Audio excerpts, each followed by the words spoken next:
Hi, everybody. Thank you for joining us today for this Inside Session that I personally am very excited about. I'm Connor Cook, board member of the AWFC and also composer. And we also have Sarah Roach with us from White Bear PR. And today we're highlighting the awesome music of Carlos Rafael Rivera, whom you all probably know because you're here. So I'm not going to do the full bio thing because it was in the newsletter and I don't want to waste any time on that. Lord Almighty, yeah, who cares? We want to get into the fun stuff. So without further ado, let's do it. All right. Well, welcome and thank you so much for popping in. If anybody has questions, just either text. I'll try to see if I see it in the chat. And I guess the conversation is supposed to be about making main titles, right? So is there any kind of, do I just start going, or is there some sort of question that I have to do, Sarah, Connor, anything, or do I just start showing and telling?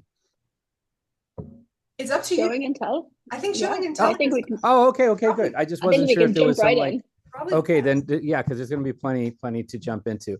Yeah. So I think the main idea that we wanted to talk about today was the concept of main titles. Main titles are something that are near and dear to me, and only because when I was a kid, I grew up watching, because I'm older, I'm like 54, so I'm like super, like I'm in the geriatric club at this point. But one of the things is that I grew up watching 70s TV, and actually in Central America, so almost every show, if anybody's kind of around my age, and every show I'd watch in Spanish, which is like Chips, which is a TV show from the 70s. It was called La Patrulla Motorizada, and everybody was overdubbed. All the actors, there was a show called Different Strokes, and all of the actors I saw them speaking in Spanish. And so when I'd come to Miami for vacation, I would hear them speaking in their actual language and their actual voices, and it sounded weird to me.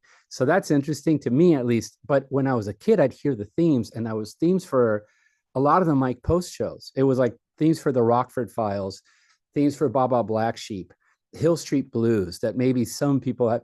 These shows that were like very iconic shows at their time when TV themes were a big deal. And so when I came into this literally about 10 years ago, I got lucky enough to start working in this world. And I started taking meetings, and I was like, oh, I love writing themes. I love writing melodies and themes and stuff. And they're like, yeah, that's cool. And it was only because at the time, I think television had a lot of bump themes. If you guys know what I'm talking about, it was kind of like, it's just the title, and then we're into the show. Barely, it just came in and out. So it was like a very non-existent thing. But as I kind of fell into TV, because the only guy who would hire me was Scott Frank, Godless was like the first gig I got. And so I think we can start with that one. I think we have about 40 minutes or something like that.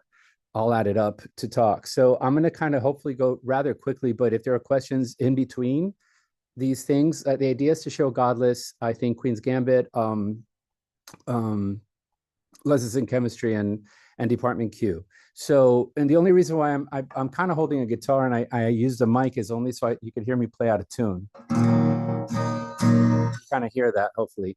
And the thing is, I'm going to play the theme back once, and I'll explain a little bit about how it came about, just break down a little bit of the layers of how it was built. And more than anything, hopefully what's of help to you is how to think of getting into writing a theme for a show, So this is a theme for Godless.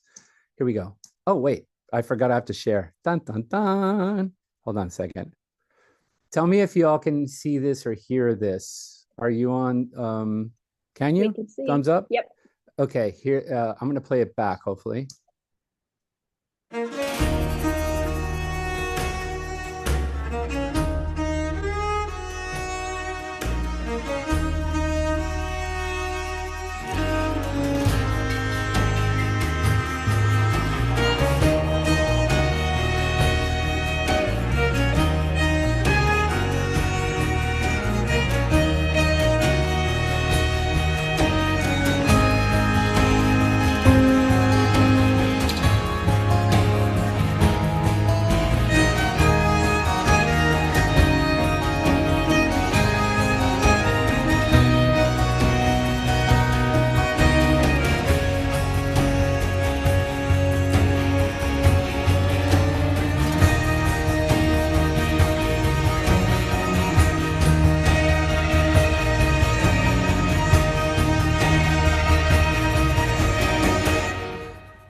So that theme I wrote for Scott.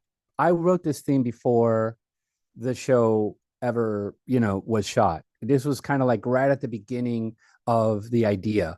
And one of the fortunate things I've had is that with Scott Frank, I get to work from the moment of the screenplay is kind of coming to life or happening. So there's a lot of iterations of things where I'll write and send them an idea and they'll say that sucks. And then I'll have to write another one and so forth and so on. So that's usually the idea. For this one, this is very much a very guitar-y. You can probably hear it. And so the chords are really like,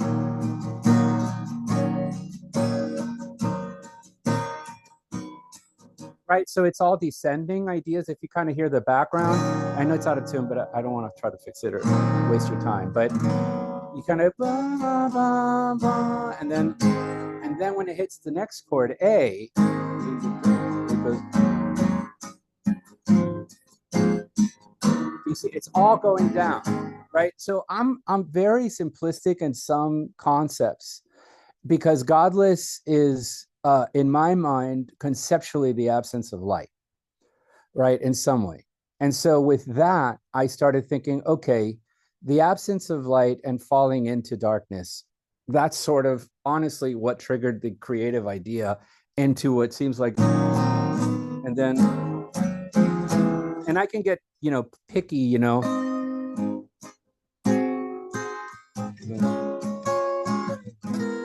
you could get some interesting chords, which is the same thing as those little ideas that are played. But I wanted to show you why the absence of light, because it wasn't written on guitar, even though it lands very nicely on guitar. Yay! It was written on piano because the first thing I did wasn't the chords or anything of that. It was, let me see if I can trigger this piano to work. Okay, I'm not going to play piano much because when I play, I hear it delayed because I'm wearing these headphones. So it's like going to be a nightmare. But when I thought of that idea of the absence of light, I thought, the black notes of the piano versus the white notes of the piano. And so the melody was really born from just playing the black notes.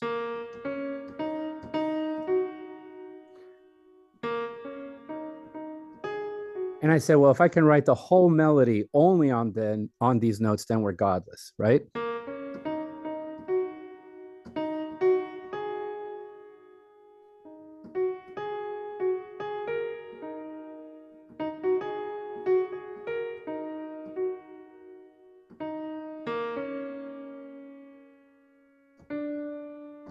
That's the only one, just to close the whole shot. But it's, that's the idea for what Godless is. Let me get the guitar out of the way. So that's kind of like what started it. And because it started in that, I started doing it in piano. So I started figuring out what the chords were. Right. And then I went to guitar, actually, before I get it out of the way completely, because I don't think I'll be playing again. Is that the problem is that we are in E flat, in the key V flat, right? So the guitar is usually tuned to E. So I had to tune the guitar down a half step. So it would be like, because that's the other thing. One of the things that I also like in writing, when I come up with a melodic idea, I wrote it on the piano, but I want to make sure it works on the guitar. You know what I mean? Or it works in my voice even. Ooh, sorry, spare you something. And the fact that you can do things with that starts to feel like, is the melody strong enough? Because I can go la da dun dun dun. So it now goes through 3 iterations of some kind of filter, which is the human voice, another instrument, or the instrument I'm writing on. And usually this one's very simple, but a lot of times when you write a melody, it can become just overly complex. And when it's overly complex, it's actually starting to get in the way of what the melody needs to be. And by transferring that from one instrument to the other, you end up finding like, oh, dude, this only works because I did it on piano, but it doesn't really hold on guitar, or it doesn't hold when I sing it. And that kind of thing is a decision you start making that's more of an edified decision to create what I would call a bulletproof or, a melody, something that cannot be permeated. There's no way in. It's strong. It just holds no matter what angle. It's like a hologram that you're kind of building that can transfer to any instrument. That's usually the thinking. And that's kind of what starts it. So as far as the arrangement is concerned, I guess we can just solo the guitars. Let me see if I can slide here. So this is the main core of this, really, is this guy here.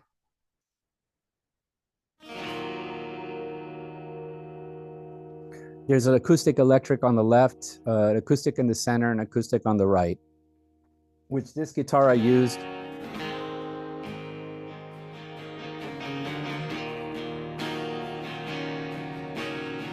And I won't play it the whole thing. I just want to show you the different colors that we're making it up.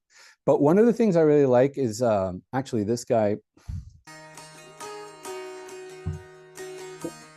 It's a lap dulcimer, and I was teaching at the Frost School where I teach. I was teaching the Anglo-American Music Ensemble, so I had access to a couple instruments, a harmonium. I had access to this, and I was just bringing it home and recording like crazy. And but I learned a lot about these instruments. So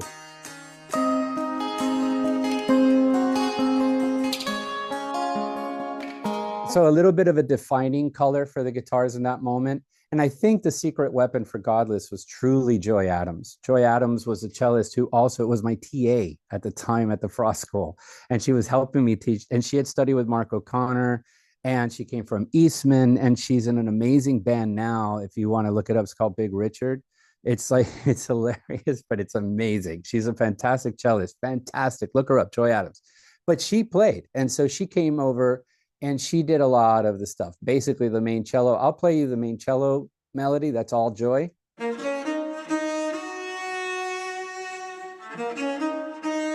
had her do an answer, and she also played the fiddle part. She did it. She did everything, and she's really not. But anyways, you'll hear it.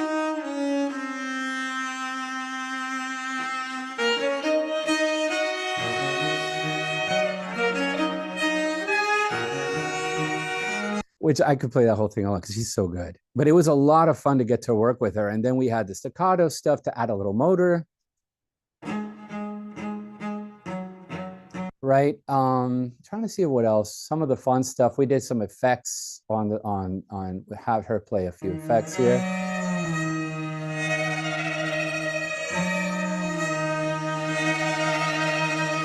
So that's sort of it. And then the percussion was done basically with Damage that I was using, which I think most of us are very aware of, or many of us are.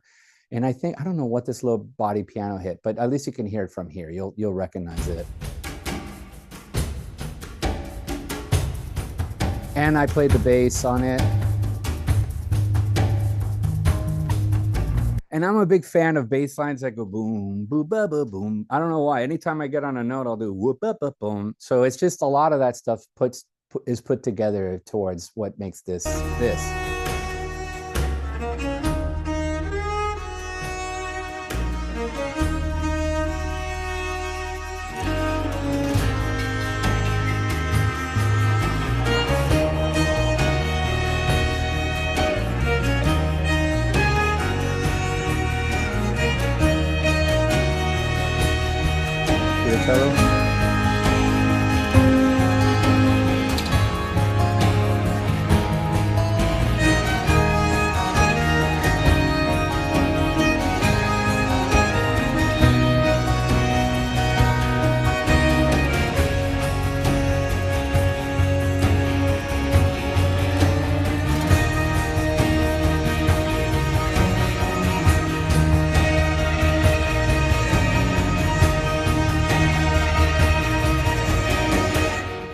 So it all added up to that, which was, and one of the cool experiences was that's like I've had a few moments like that, but just very few, like in one hand, maybe in two fingers, that somebody's like, I love it. And that was one. Scott's like, I love that. So that was like a blessing, and it never changed. But we can move on to the next one. If anybody has a quick question. There's a couple of questions in the chat. Yeah. Let me see. Yeah, you guys can see what I'm seeing. I wanted to ask because he mentioned something writing that they said it sucked and had to do it. Go. Yes, I had a conversation yesterday with some of the BMI folks about that. You just do it. Um, you get in your head. Yeah, I'm in my head from the first rejection. From the first rejection, I'm thinking it's over. I'm not thinking, I'm thinking accounting is the way I should have gone with my life. It's not like there's a confidence that I'm like, oh, of course. However, I learned to kind of share the fact and try to see it from another point of view, because I would do a lot of my spotting sessions with how was it with Wiley Stateman. Wiley Stateman was our sound guy for A Walk Among the Tombstones and Godless and Queen's Gambit, and then I worked with him on Griselda, and then I worked with him on this last thing, Dept Q, and we call him Obi-Wan Kenobi. And you should look him up, Wiley Stateman. He's worked on all the Quentin Tarantino films, so whenever he says something, I'm like completely listening, and we do call him Obi-Wan Kenobi because he's brilliant. But the thing I learned from him wasn't so much in what he was talking about or saying, but it was like I would be in the room when the director would say, I really don't like the sound of the rain. I'm sure the director doesn't know that Wiley spent summers studying rain in the desert on different surfaces, for real, like that kind of level of nerddom. However, what Wiley doesn't say to Scott when he says, hey, I don't like the sound of the rain on the car, he's like, he's like, yeah, I think we can come up with a couple options. I think we can see if we can look at a couple other options. He's not saying, dude, do you understand? I spent all night recording the rain. He's not that guy. Our egos are that guy. That's the problem. And the biggest problem is we get in our own way because of what you said. As soon as they say it sucks, the hardest thing is to filter out from them saying it sucks to you hearing you suck. That's the problem. The problem is that we feel we're being told we suck, and they're not talking about us. They're talking about the thing you did, and maybe the thing you did suck. That's happened to me all the time. I mean, I've gotten let go. Like this happens. It just doesn't work. And the hardest thing is to kind of come to terms with the fact that that's not going to stop. That'll never stop happening. So it's not like it gets easier. What gets better is how you process it, but it doesn't get easier. So anyway, long answer. Sorry. Were you given a time length for this theme? For Scott, yes. It's always like, as soon as I know I'm on something, I'm going to start going. After the strong melody, how important are those character instruments? I think in this case, it was just not for this one. Getting those colors in there to make the strong melody even more memorable. Yes, it is. It's very important. I think you're going to always put your best foot forward because you're trying to tell a story, and it's a Western, and it's doing all these things. So there's a lot of like vernacular or idiomaticism that comes with, how da da da da da da. There's like, it's not the pa, pa, pa, pa, pa, pa. It's like, it's kind of stylistically trying to fit into what you consider to be a Western trope. And because ultimately we're just playing in the tropes that we're given, and we have to be as respectful to where we are, and yet at the same time honest about how we're making this music, like to make it as authentic. And by authentic, I don't mean like be original and new. That's the worst problem. Every job is like original and new. You got to be, yes, every time it just comes with the territory, but you don't have to. I spend most of my life worrying about being original. Like I kept seeing, oh, but why don't you do like Thomas Newman, and you hear him, it's like, boom, I know he's amazing. I just know, I hear it. There are people that do that, and then there's the rest of us. And I think in that sense, we got to trust the fact that we just get good at our craft, and that voice comes through. Just like when you I've done this, talked about this before, but when you write your name on a piece of paper, it looks like you wrote your name. If they give you a very small piece of paper and you write your name, it still looks like you wrote your name. And if they gave you a bucket of paint and they billboard on Hollywood Boulevard or whatever, and you write your name, it's still going to look like it's you who wrote it. So no matter what, it's going to be you who makes this, and that is your voice. And you have to stop worrying about, or I'm talking to myself now, but I have to stop worrying about being so original. It's just going to be what it is, and that is what I am, period. And it only evolves and gets better. So anyway, there's a project where you compose the main theme. I got to move on because I want to talk about the other things too. Where you compose the main theme last? Not? Yes, dude, I did. Yes. Oh yeah, I noticed the difference in the process between the composing and the main. Yeah, because I did this one. There's a show I did called Just Beyond for Disney, And I was very excited. It was a very fun show to do. I came up with this theme, and it was the first time I got to record in LA. And it was exciting because we did the Newman stage, massive group, all of great players that you see in all those videos. And it's like, oh my God, I was like crying. And then after we were done, they're like, oh, we got to change the theme. And I had 2 days to do it, and I did it on my computer. And so the main title for Just Beyond is done at home. And the soundtrack is, I don't think you can even watch the show. I think it's one of the ones that suffered a casualty, when they kind of put things away from the streamer. The alternate is in the soundtrack, so at least it's there, and that's the one I was like, so excited I got to do that. But anyways, let me move on to another thing. Maybe I can talk about the Queen's Gambit, which is another one, and just show you a video instead of this way. I think the video will explain the process of coming up with that main title, and then we can move on to something else. Hold on a second. Let's do this one. You can see this? I'm going to go full screen.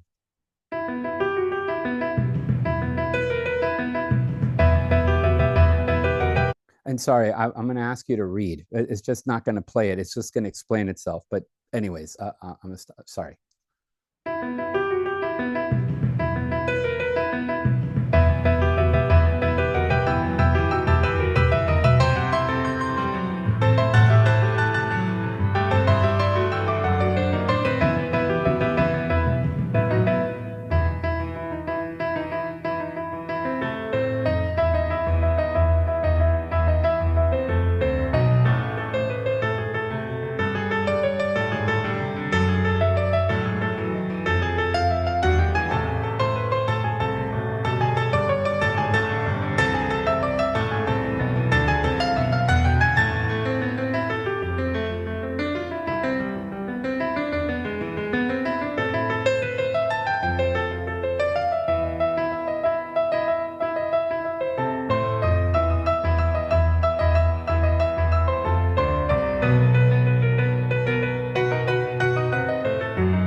So that's what I wrote for Scott when I basically read the novel and got the first version of the screenplay.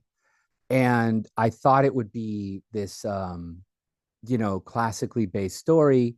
And he really wanted a piano score only. He was like obsessed. It must be only piano. And so I sent him this, and he was like, oh, this is great.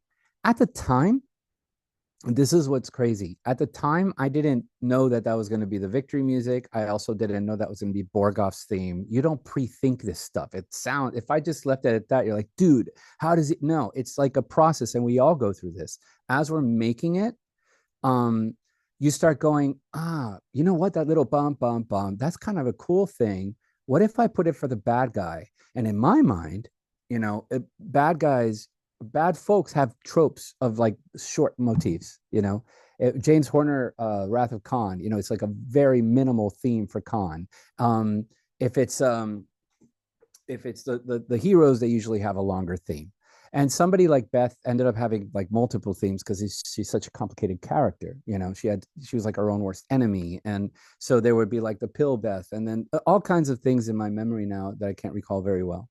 But the idea was to start extrapolating from this little bit what can land in scenes as I start getting them and assembling them. And the reason why I'm sharing this so much is because we ended up doing most of the story. I even did the ending where I started thinking, oh man, it'd be so great if we kind of build to making this the final thing you hear, because you start hearing this as she starts playing in one of her first matches, but you hear it fully realized when she's playing Borgoff and in the final game with this guy. And the story color, not her fantasies in the ceiling, but her story color is very minimal piano and minimal string, and it grows into this massive orchestral palette, right? All of this is happening. I'm like at 80%, and I was running. This means I'm running. And I was running one day, and Scott calls me, and he goes, hey, hey, Carlos. I go, hey, how's it going? He goes, good. You know, I was thinking maybe we should write another theme for the show. And I was like, what? You know, but I didn't say that to speak to the ego. I was like, uh-huh. You know, I didn't say, what do you mean? I said, uh-huh. And he goes, yeah, I just don't know. It's just not feeling like it's capturing. And here's the thing. This is when the nerddom and the ego and the thing comes in, because you're like, dude, the whole show's based on this thing. The whole, almost so many Mount Borgov's theme, the victory themes that I already just finished, I think, the big one at the end. And I didn't do that, even though I was dying to say it, you know? I was like, huh, well, let me get home. Because I was, and I said, let me get home and let me see if I can let me see if I can come up with something. He goes, yeah, okay, hangs up. I'm like, oh my God. When I get home, right? It's like panic, horrible. And then I get home and I get a text from him and it says, well, maybe it's all right. And I go, and I took that moment as like, oh yes, it's all right. I'm going to do a whole rethink of it. I think I know exactly how to make it now that we are at the end of the story. I know how to build it, blah, blah, blah. So what I ended up doing was adding a coda. What you heard ended, I think here, probably.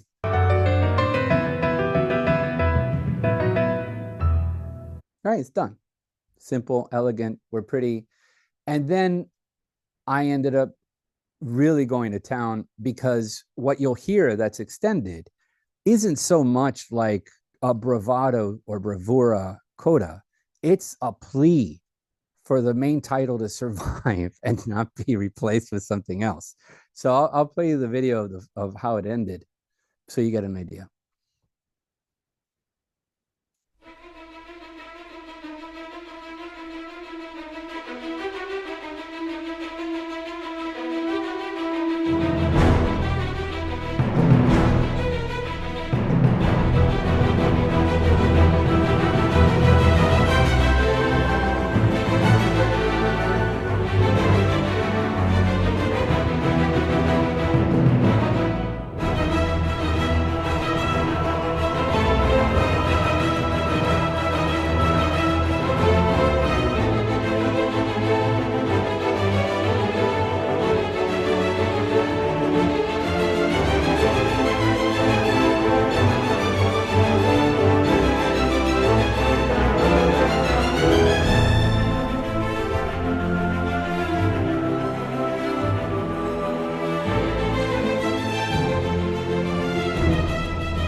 And so that what you're hearing at the end is, please don't replace this main theme. Please. That's all it is. It's desperation. It's not born out of like some confident thing. And that's the thing. One perceives things, but the truth behind it is always like this. And it's not abnormal. There's nothing I'm sharing with you that you guys haven't lived in some version. And we all go through this kind of thing, but it feels confident. You're like, oh, they're so desperate. That's another way to say it.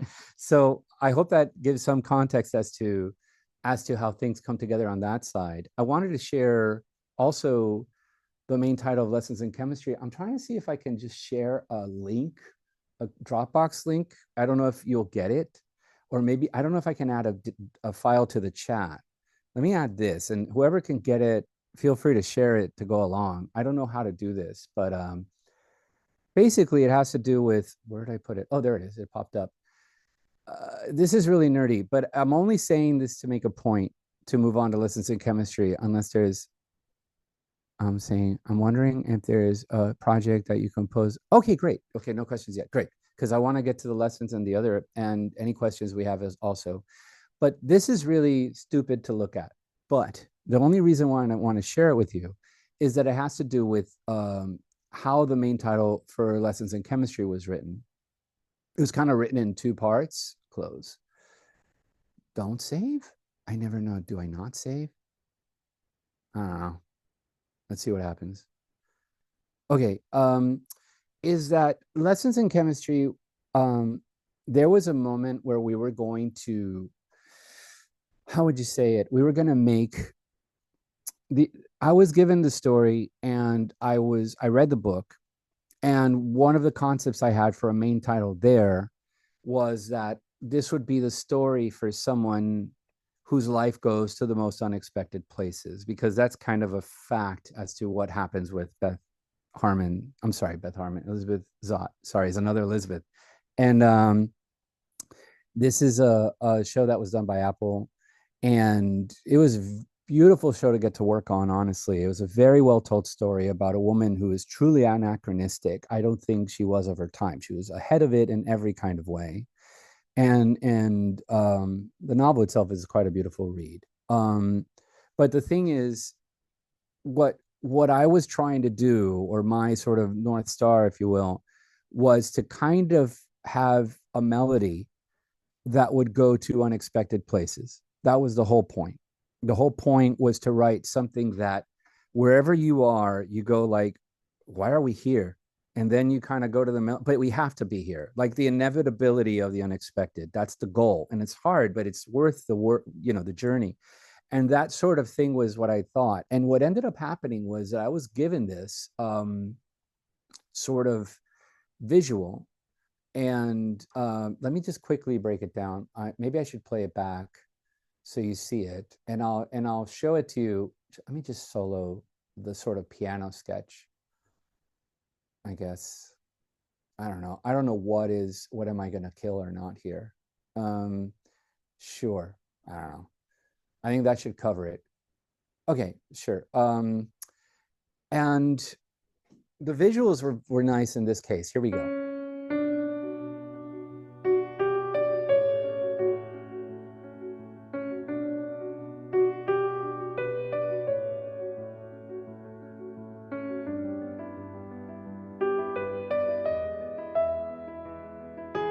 Sorry, I meant to nerd out so you guys can follow along. I just can't seem to do it all at the same time. But I'll start it, and then I'll put the chart up, and you can follow the chords at least, or something, for those of you who care. Here we go.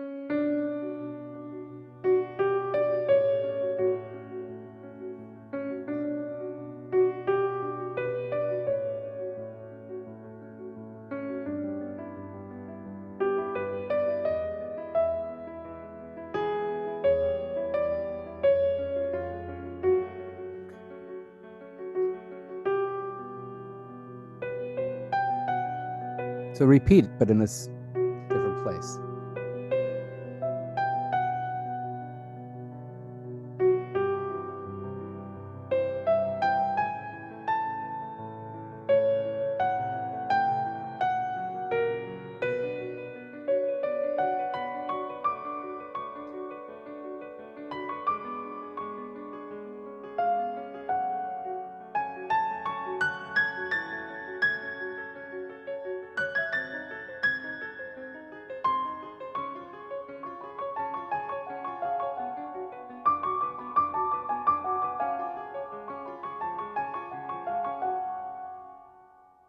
So that gives you a sense of the shape of the melody. It's structured in a way that's supposed to be completely unexpected. You're going to places. The melody in itself is very distant and leapy, which I love, but that's kind of the concept behind it, was to kind of land in places you didn't know. And when I write, I'm not thinking this ever, just so you know. It's not like I think, well, let me transpose it to the fifth above, and I get all, you know what I mean? It's not how I'm thinking. I'm thinking of, where does this note need to go? And this chord sounds awesome. That's the process. And then it's like, wait, I've landed here. Can this, like, for example, this pivot moment where the melody kind of repeats, is when I start thinking in some kind of way that makes sense of shape. But the structure, if you think about it, is in one key, it goes somewhere else, it stays, and it returns. So we end where we start, but it seems like it's constantly going other places. So I don't want to, I wish I could keep the chart, and I'm just going to, if you guys can look at it, you guys can download it and see it later if you want. But just to get to this, one thing, a quick story on this as well, is that this, this sequence, I kind of bid for it while I was working. They were like, well, we have the opening, see if you have something. And I did this somewhere during the process, right? And I sent it in, and they said, well, cool, but we're going to use a song instead. So they used a song for almost every other episode except the last one. And I think the music editor came and saved the day. That was like the coolest thing, because music editor is like, that song doesn't really fit in this moment at the end, but maybe the thing Carlos did or whatever. And I got a text. He's like, hey, dude, I think they're going to use your thing. I was like, oh my God, you're going to get all excited. But what I submitted wasn't the piano sketch. I think what ends up being, let me get rid of solo. Yeah. So we don't need this, because just to follow how this was colored up. And so let's play it back as, I guess, as it ends. Hold on, I got to be careful. I think all of this doesn't happen in the story. Okay, here we go.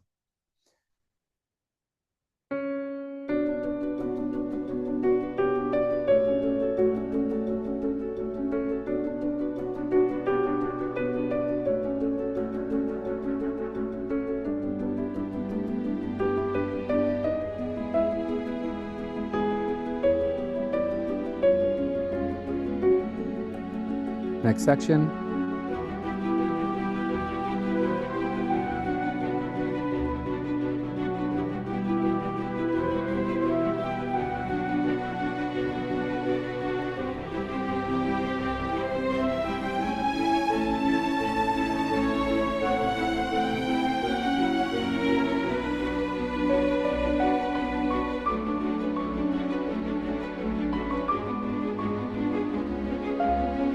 Brass.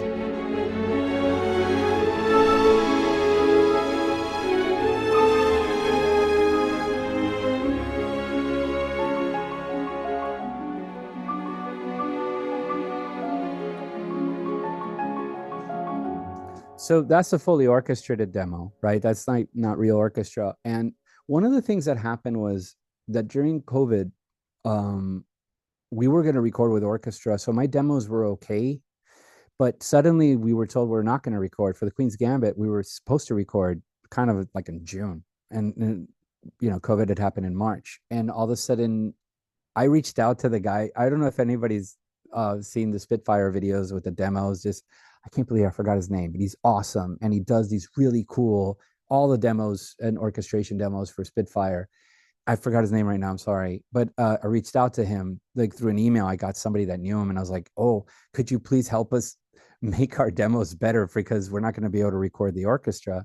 And he's like, sorry, no, man. And so I was like, oh no. So it was, to be fair, the team I have is David Stahl, Asuka Ito, and Ray Kim. And I, at this point, by this time, I think everybody's involved. I think, yeah, Ray had already joined the team. David started working with me on Godless, and David was the first guy who I ever worked with as an assistant to kind of help with all these things, and he became he's a co-composer with me on Hacks at this point. He's awesome. And but he was like the first time I realized that I didn't know what I was doing with string sounds until he came in, and he started adding string textures to the stuff I was doing in Godless, like when I was really freaking out. And I started asking him to stallify, because his last name is Stahl. I go, I need you to stallify this cue. And he was just so good at orchestration at that level. And what I mean by orchestration, I understand the orchestra and I orchestrate, and I now know it. But at the time, my ability to create the orchestration into an audible experience that was great wasn't good. But it was the challenge that we had of COVID that forced me to kind of up my game. And by then, Asuka had come in. And so all of these things are products of the collaboration of working with other people. I like these talks because they're like, oh, I did this and then I did that. But dude, it's not just me. You know what I mean? That's really important to know. It's like when you're doing this kind of work, this title was mine, of course, and all these things. But when you get into it, a lot of the work starts to come from understanding the strengths of your team and what they can do and bring to the story. So but one of the things I did want to say about this before I just want to be respectful of time. I keep thinking it's going to end now, but one of the things that worked for establishing place in this was this. Just using vibraphone, because the story takes place in the 50s, early 60s, late 50s and stuff. So adding a color like that really helped. And a lot of these things are just motors that start triggering the marimba, you know.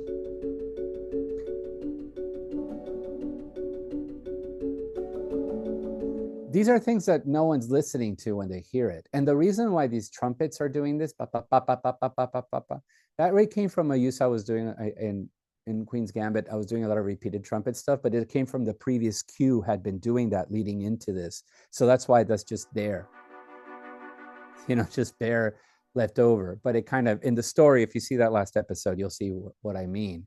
And then there's the beautiful thing of wind motion. Wind motion is great to kind of add texture and color to what you're doing, for the person who is asking. And this flute library is so good, dude. Listen.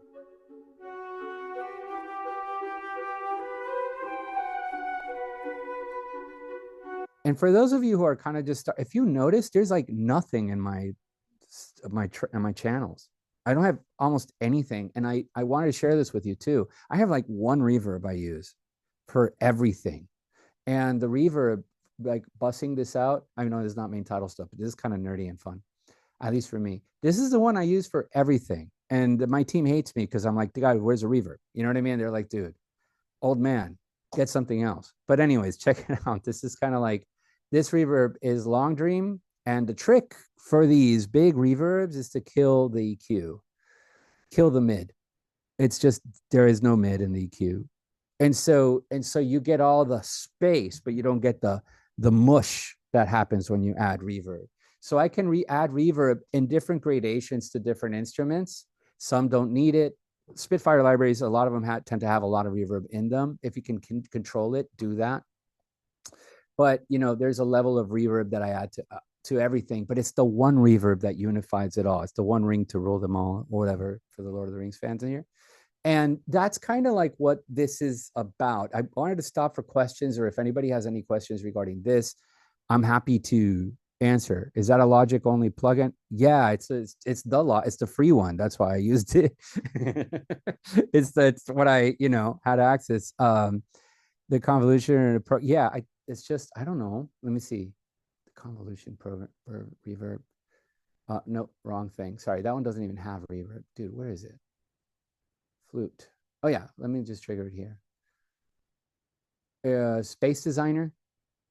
So let's say if I clicked on it, it would be under, I don't know, reverb.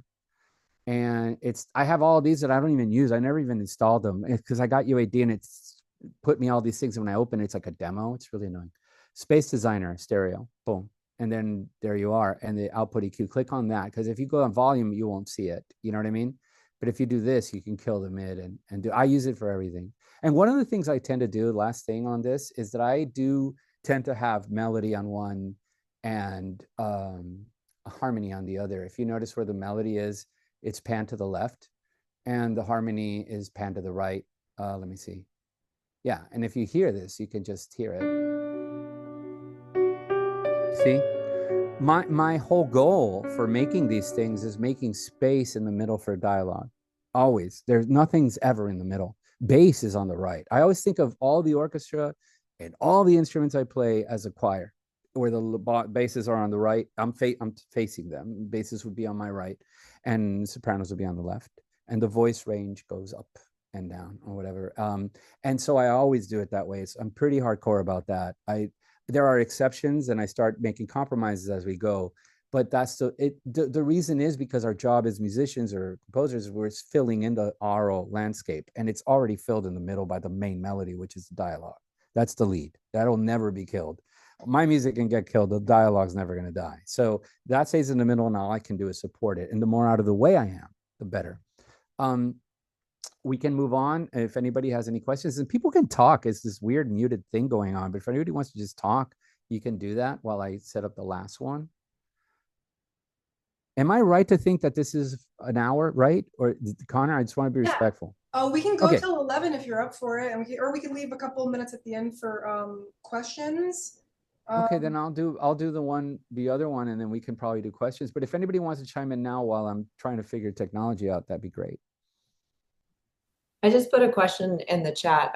When you were talking about panning the melody and the harmony against each other, is that something that's specific to writing music for TV, or would it be the same if you were doing film? Because I'm curious if they're gonna mix down the film with the sound effects and dialogue and music, or is it a different process? They do. If it's TV, it's TILM or Film V.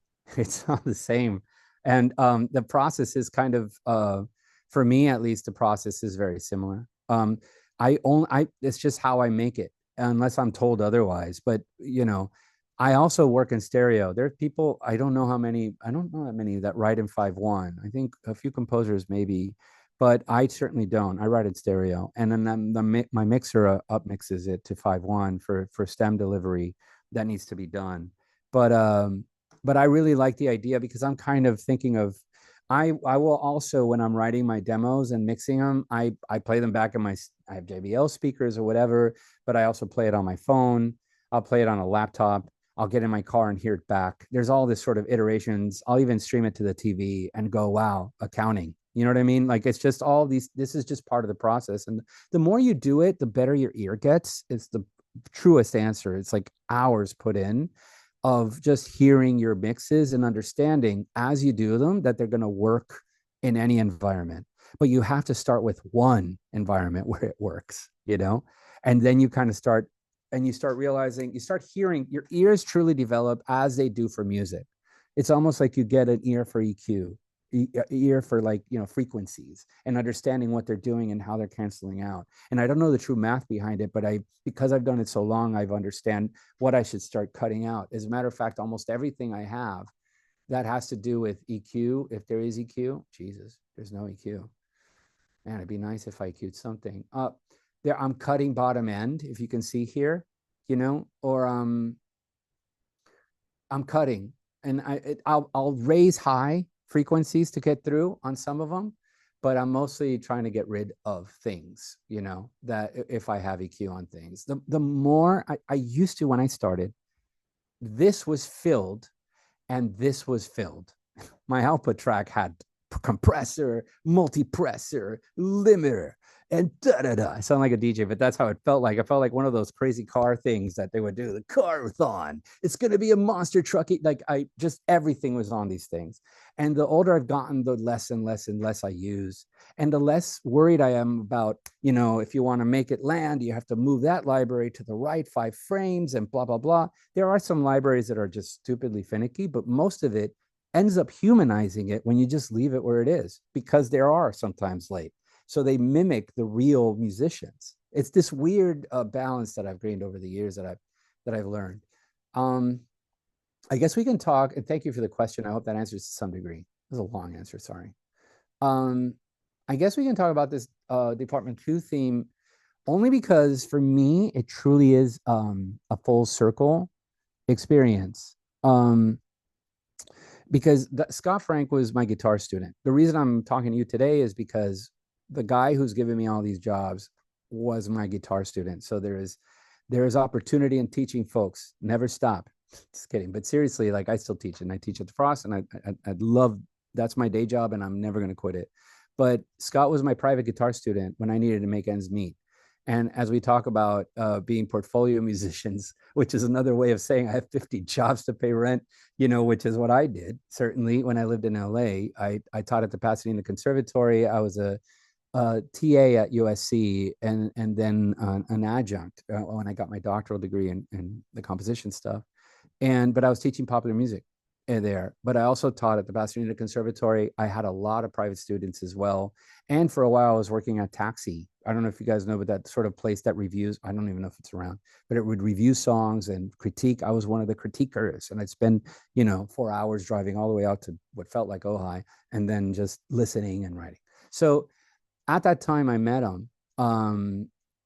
He was my guitar student, and he was writing some songs and he had some chords that he had written. And one of the things is the reason why to me this is full circle is because when it came to writing the main theme for Dept Q, it was really about another, again, remember I said that the absence of light, Godless, and I played the black keys of the piano and the theme comes out. It's that kind of very simple thing.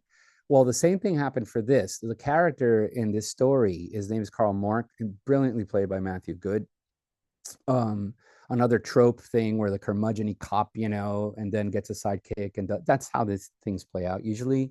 But the good thing about Scott, the great thing, is that he's so good at playing in those sandboxes and making them interesting. I think that's the challenge he takes on as well, And what happened was, this is a character whose life is stuck. He's just stuck. He's stuck with a kid that he's raising that's not his.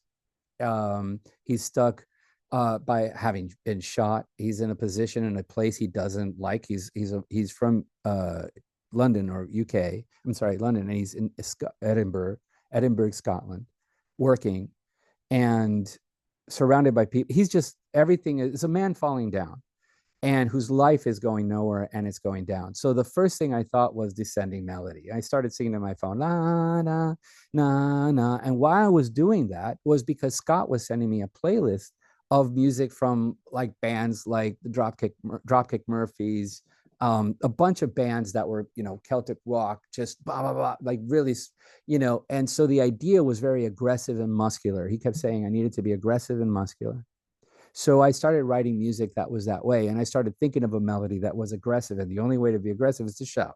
So, and the man's life is falling down. So I started going, la, la, la, la, la. And it's like a major scale. And I know it sounds stupid, but I don't know if anybody knows. I forgot what they were called. With the Backyardigans, right? I don't know if anybody knows the Backyard. You guys don't know. Anyways, they were a show that I used to watch when my kids were growing up, and the great music they had. But anyways, it's a major scale. It's just la da da da da. It's just a scale. But what it was that Scott had these chords from this idea from a while back that he did. And don't worry about the picture because let me just close it so it doesn't distract. But this was what he had. Here we go.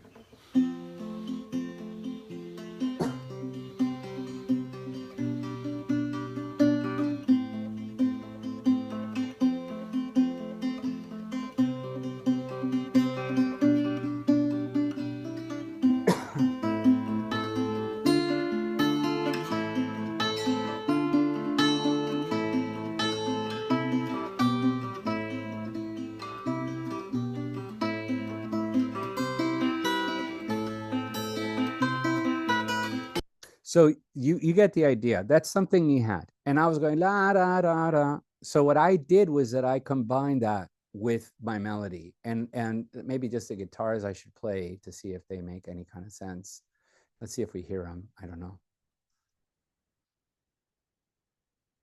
Oh yeah, sorry. It's because when I arranged it, I got rid of it. Sometimes you do that a lot. Like you're working on something and then you realize it doesn't work. So, but here's the idea.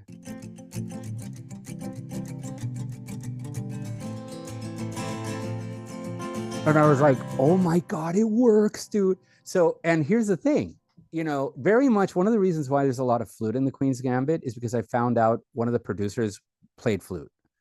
So I started bringing in flute and then to see if he approved the cues because he was very involved with Scott and he'd be in the Zoom meetings and stuff. And he's like, I like that cue. I was like, it's working. The plan is working, because that's kind of whatever works in a way. In this case, it wasn't so conniving in that way. It was more like, man, what a beautiful thing that to be able to bring full circle, like an experience that was given to me and a reality that I'm living because of Scott. So the idea of coming up with that and then playing it and then realizing it made it just so much funner.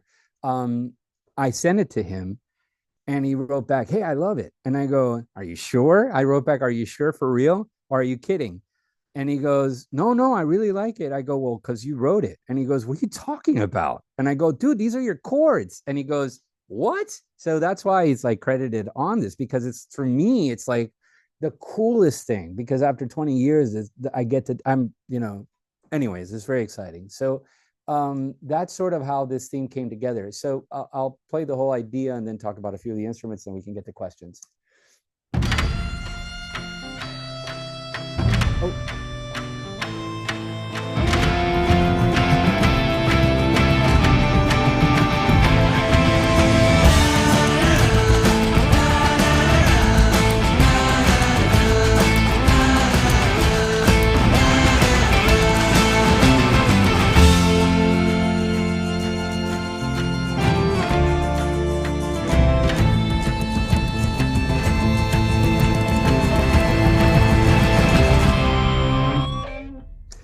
So what's funny is like, but you hear the melodies going la da da da. It's just going down, and that's sort of a real literal translation in the dumbest way, simplest way of, what I'm dealing with the character. Yet it has that aggressive sort of idea. Also, you're seeing that the version of I'm working with is Lorem Ipsum as they're building the credits.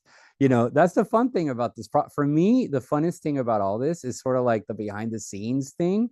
It's because I'm a fan first, dude. I'm like, oh my God, it's Matthew Good. Like I freak out. Like that'll never go away. It hasn't yet. And I've met some people that don't suck, and it's this weird thing, oh man. So, but anyway, that's sort of the general sense. It's 1:57. So if anybody has a question, maybe we could do that instead of getting into all this. Because there's a video I have that explains this, literally. It's like a walkthrough. So maybe I can spare you the time. I also stopped sharing. That sounds bad, but I don't mean it that way. Any questions, please? Anybody has, just chime in, jump in, or whatever. Not all at once. I had one last little question if no one else does, but also I first wanted to say thanks for showing us that you use a Logic plugin built in. I mean, I don't know if anyone else, like, to me that's meaningful because like we all have this idea that like everyone's using like the most expensive nonsense, but like you're using Logic Space Designer, which I also use. So I'm like, wow, that's really cool to know. Like that's and also that you don't keep it like secret. Like, oh, I'm just using this little thing. You're like, oh, I don't care. Big deal. That's cool. Yeah, I don't care. I just wanted to mention that. And then I did have one tiny little question that I think other people have put in the chat a little bit too, worded maybe slightly differently. But I've noticed with a lot of TV sequences, the form is often like ABA, where it'll be like idea, different thing, back to that first idea. But your stuff is doing like really different formulaic formulas. I think that's cool. Like, how did you land there? Well, it's funny. The question that maybe should have been technical, because I think we veered a little bit from writing, but you are having to do a 90-second thing. You are having to do a minute version or a 30-second. This turned out to be a 30-second version, right? But when I wrote it, I wasn't told it was 30 seconds. When I wrote the other one, I wasn't told it was, and I just did it. And then I may have expanded it or repeated the shape. You start messing with the shape to land. That is something that is born out of it. But I don't think that unless you're told 30 seconds go, I wouldn't start that way. I would start with the concept and see it through and then go, okay, I need to add 5 more seconds, or I need to cut 5. How do I speed it up? Does it work a little faster? Those kind of things. I usually won't mess with the tempo much. I'll usually mess with the form first because the tempo is there because it innately felt right? I think for most of us. So anyways, that's one. Can I ask a kind of silly question? Silly away. Okay, so you said specifically on the Queen's Gambit, you did the please don't replace this theme like with words, right? Do you often write melodies or add words to themes when you're writing? Oh, dude, yeah, I did. But in that case, I wasn't writing please don't read. That's just my, I'm trying to land on the music, but I did for Godless, and I don't have it here, and I don't know if we have time for it, but I've done, and I'm trying to see if I have it in a talk really quick. Tell me if we have to go. If you have to go, man, I'm sorry. I mean, I can talk all day. That's the problem. I love talking about this stuff. What is it? I did in singing to picture. I have a singing to picture thing. I can show this really quick. The demo. I've done this. I've talked about this with Godless. I did this. I would sing into my phone, just so you know, as I'm watching it. So that's sort of, if you can see it really quick. But you'll see what I'm doing at some point. It'll take 20 more seconds, I think. That's how I wrote this. And then I ended up bringing it into my DAW and then orchestrating that. but I'm doing it this way. And then here, watch, you'll see. That was a time code I had. And then you'll see.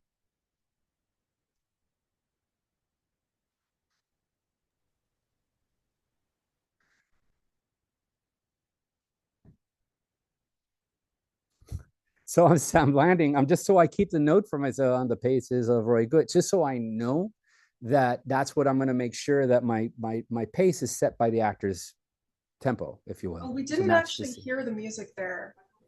Oh, you couldn't? Oh, you know, wait. You weren't seeing anything. Oh, I'm so sorry. Sharing. I stopped sharing. You should have stopped me. Why were you? Hold on a second. This is really important. Hold on. Really quick. You don't have to see the whole thing.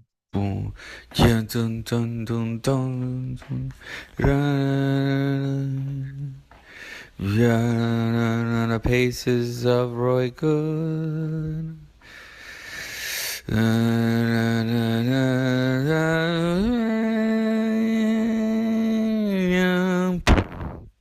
So I'll sing into my phone to the picture I get, and then I'll bring the audio into Logic, and then I'll line it up to the tempo, as I said, 56, 57, whatever the SMPTE said. And then I'll start pianoing out and then orchestrating out or playing out or whatever to make it, but it's born out of a reaction to picture. So it's the easiest way in, and I do it often enough. It's not like all the time. It's like maybe 30% of how I write. A lot of it's just like blah, blah, blah, blah, blah, and then see what happens. Sorry. And I won't stop sharing just in case, but any other questions? Maybe I'll stop sharing. I don't know.